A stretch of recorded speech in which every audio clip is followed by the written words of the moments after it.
Bilinglarki, amrun ma'ruf, nahiy munkar rizqni kesmaydi. Ya'ni hozir bu gaplarni gapirsam ishdan haydab yuboradi men deydi-yu. Haydab yuborsa nima qilibdi? Rizqing o'sha ishingga bog'liqmi? Amrun ma'ruf, nahiy munkar rizqni kesmaydi.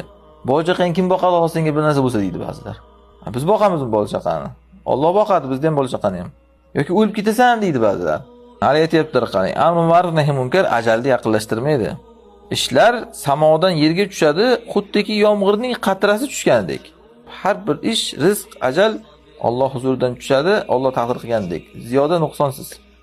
Ahlda ham, molda ham, nafsda ham dedi. Agar Allohga duo qilsa, Allohning huzuridagi narsalar unga yaxshidir. Yoki Alloh unga shu dunyoda rizqni beradi. Ya'ni yo oxiratga olib qo'yadi, yoki shu dunyoda rizqni beradi. Qarabsanki, ahllik va mollik bo'ladi. Ziroat ikki ziroatdir dedilar. Mol va bola chaqa. Ya'ni dunyoda mo'min mana shu ikki narsada dehqonchilik qiladi, mol dunyo va bola chaqa.